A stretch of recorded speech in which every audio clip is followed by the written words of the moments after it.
Hello students, this is Neeraj Gupta. In this video we will discuss about merits of global enterprises. आखिर कुछ फायदे भी तो होंगे अगर इंडिया में यूएसए की या दूसरी कंट्रीज की कुछ कंपनीज इंडिया में अगर आ रही हैं तो हमें इसके कुछ फायदे भी तो होंगे ना। सबसे बड़ा फायदा है कि ह्यूज ऑपरेशंस होते हैं तो इंडिया में एम्प्लॉयमेंट की प्रॉब्लम कुछ हद तक ये कंपनीज सॉल्व करती हैं, एम्प्लॉयमेंट अपॉर्चुनिटीज जनरेट करती हैं। So multinationals create numerous employment opportunities in host countries because they carry business on a large scale.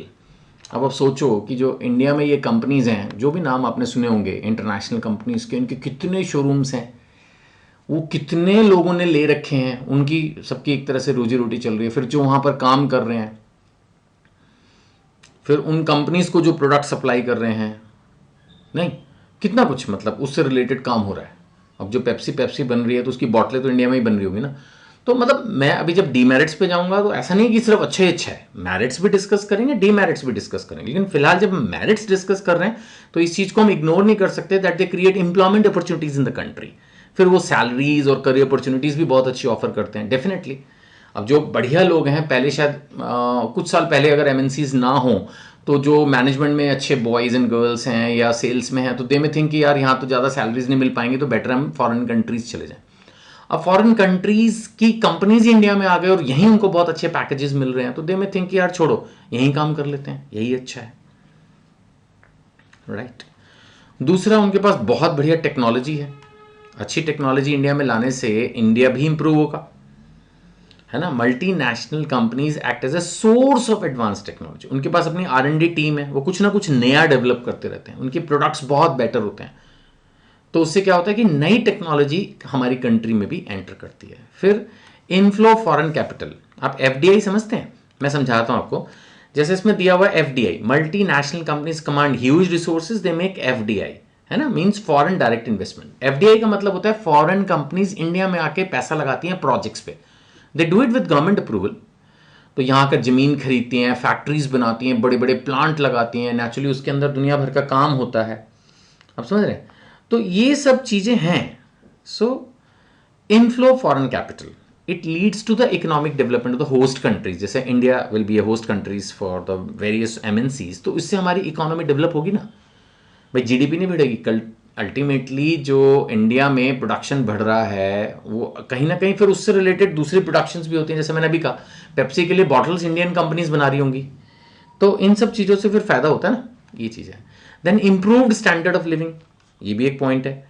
Improved standard of living का क्या मतलब हुआ कि भाई जब ये कंपनीज इंडिया में लाकर अपने बेटर प्रोडक्ट्स एंड सर्विसेज दे रही हैं तो यहाँ का जो इंडियंस का स्टैंडर्ड ऑफ लिविंग है वो ऑटोमेटिकली इंप्रूव होगा। Naturally better electronic goods, better vehicles, है ना, better even food items, clothing, even houses, anything, हर चीज बाहर की स्टैंडर्ड की इंटरनेशनल। हम क्या होता है इन्हीं चीज़ों से तो अट्रैक्ट होते हैं, और वहाँ पे इतनी अच्छी कार है, वहाँ के लोग ऐसे कपड़े जूते पहनते हैं, गॉगल्स यूज़ करते हैं, बैग्स हैं, जो भी छोटी छोटी चीज़ें हैं वो भी जब इंटरनेशनल स्टैंडर्ड के इंडियंस यूज़ करते हैं तो वी फील कि हाँ हम अच्छा जी रहे हैं, अच्छा खा रहे हैं, अच्छा पी रहे हैं। तो एक तरह से वही स्टैंडर्ड ऑफ लिविंग है, और क्या है। अब देखो ना बाहर की कंट्रीज के जैसे यहाँ पे हाउसेस बनने लगे हैं, multi storeys and all that, तो वो वही एक स्टाइल, जो अच्छी अच्छी सड़कें, मॉल्स, ये सब क्या बाहर का ही तो कल्चर है, इंडिया में आ गया। So it all improves the standard of living. फिर जो डोमेस्टिक फर्म्स हैं, मैं तब से बार बार बोल रहा हूँ कि जो हमारी फर्म्स हैं वो इनको प्रोडक्ट्स प्रोवाइड करती हैं। The multi national companies also help in the growth of domestic firm, they are encourage to act as supplier and ancillary unit, है ना, they act as supplier and ancillary unit. Supplier and ancillary units का क्या मतलब हुआ कि जो multinational companies हैं उनमें they are working like supplier, ancillary units. उनको जो प्रोडक्ट्स चाहिए, उनको जो सर्विसेज चाहिए। अब माना कोई कंपनी है, अब अमेजोन का एग्जांपल लो, अमेजोन बाहर की कंपनी, ठीक है, लेकिन इंडिया में इंडियंस की प्रोडक्ट को वो दूसरे इंडियन कंज्यूमर्स तक पहुंचा रही है, उसके लिए डिलीवरी बॉयज भी सब इंडिया ही यूज हो रहे हैं ना। तो कहीं ना कहीं यहाँ पर जो हमारी यहाँ की कंपनीज उनको ग्रोथ नहीं मिल रही, उनको भी तो मिल ही रही है ना। ठीक है, प्रॉफिट अमेजोन को मिल रहा है, या ऊबर का हम एग्जाम्पल लें सपोज। अब ऊबर जो है वो अपने कंसेप्ट को इंडिया में लेके आया, तो यहीं के लोग तो टैक्सियाँ चला रहे हैं ना, तो कुछ तो उनको भी फायदा ही है। सो डोमेस्टिक फर्म्स को भी फायदा है। हेल्दी कंपटीशन, अच्छा उनकी देखा देख फिर इंडियन फर्म्स भी, मैं गलत भी हो सकता हूँ भाई, मेरी इस बात को कोट मत करना, बट मैंने जितना सुना है, अगर मैं ढंग से पढ़ा होता तो फिर मैं इस बात को कॉन्फिडेंटली कोट करता। अब जैसे मैंने ऊबर का एग्जाम्पल लिया तो शायद ओला उसका इंडियन वर्जन है।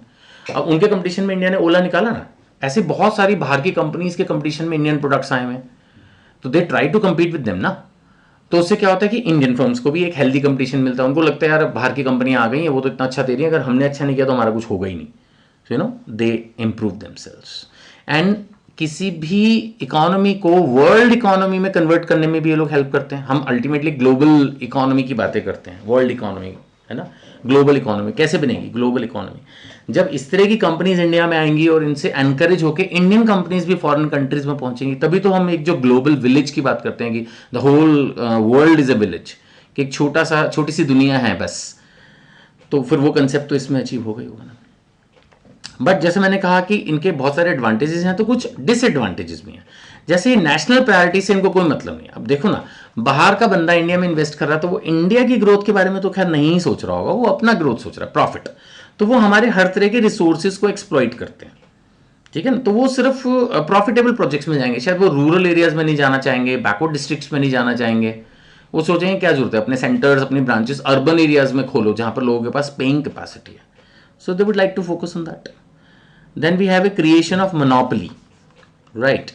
क्रिएशन ऑफ मोनोपोली क्या है कि भाई अब वो ही छा जाएंगे। अगर अब जैसे उबर और ओला की बात करें तो मैंने भी जब बात की तो आपको लग रहा होगा कि हाँ कंसेप्ट अच्छा है, लेकिन इससे जो हमारे कितने सारे लोकल टैक्सी वाले हैं शायद वो अनएम्प्लॉयड होंगे। हर चीज़ का कुछ प्लस है कुछ माइनस है, नहीं, एक मोनोपोली सी बन जाएगी। अब जैसे सामान खरीद रहे हैं तो ज़्यादातर लोग बिग बाजार, वो तो खैर शायद मेरे ख्याल से इंडियन कंपनी है, मतलब इस तरह से जो भी कंसेप्ट होगा अगर लोग उसी से सामान खरीदना शुरू कर देंगे तो यहाँ के लोग फिर उन्हीं की मोनोपोली बन जाती है, बस सब कुछ वो जो कर रहे हैं जैसे कर रहे हैं वही रह जाता है।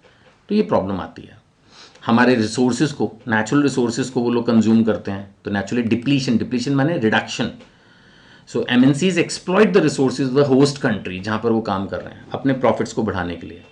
और ये भी आरोप लगाया जा रहा है, वैसे मैं तो ये बोलूँगा कि आरोप है ये कि उनकी ऑब्सलीट टेक्नोलॉजी जो है वो दे दी जाती है। मतलब वो बेस्ट टेक्नोलॉजी अपनी कंट्री में यूज़ करते हैं और जो पुरानी चीज़ें होती हैं वो इंडिया में भेज देते हैं। आई मीन जैसे भाई कोई भी नई चीज़ आ गई तो वो उसको अपनी कंट्री में रखेंगे और फिर जो पुरानी टेक्नोलॉजी जो अब ऑब्सलीट हो गई उसके बने हुए प्रोडक्ट्स या उसके सिस्टम्स, चलो भाई अब कहीं बिक नहीं रहे तो इंडिया जैसी डेवलप्ड कंट्रीज़ में, अंडर डेवलप्ड कंट्रीज़ में, बैकवर्ड कंट्रीज़ में इसको बेच दो। तो ऐसा वो कर सकते हैं कि जो एडवांस चीज़ें हैं वो अपनी कंट्री में दी ताकि हम हर समय आगे ही रहें, और पुरानी चीज़ें जो है वो इंडिया में दी थी। मतलब लेकिन वैसे आज के ज़माने में शायद ये कम होता होगा, लेकिन फिर भी जो आपकी बुक्स में भी है और कुछ हद तक होता भी होगा तभी तो लिखा है। एंड इन्होंने लिखा कि इनका बहुत पॉलिटिकल इन्फ्लुएंस होता है क्योंकि पावरफुल है, फंड्स खर्च सकते हैं, तो definitely they can also if they wish they can do considerable political influence. उनके ह्यूज ऑपरेशंस हैं, पैसा, देखो पैसा जिसके पास होगा ना वो छेड़खानी कर ही सकता है। तो they have enough power to influence and interference in the political affairs. अगर वो चाहें तो हमारी कंट्री के पॉलिटिकल अफेयर्स में भी वो थोड़ी बहुत छेड़खानी कर सकते हैं। So these are the few you can say the demerits of the MNCs और whatever. So we have discussed about the merits and demerits. तो मेरे ख्याल से now मेरा चैप्टर जो ग्लोबल एंटरप्राइजेस का कंप्लीट है। पिछली वीडियो में हमने इसके फीचर्स को काफ़ी अच्छे से पढ़ा था, मीनिंग एंड फीचर्स, और इस वीडियो में हमने इसके मेरिट्स डिमेरिट्स पढ़े हैं। अब नेक्स्ट वीडियो में हम जॉइंट वेंचर पे डिस्कशन करना स्टार्ट करेंगे। Thank you.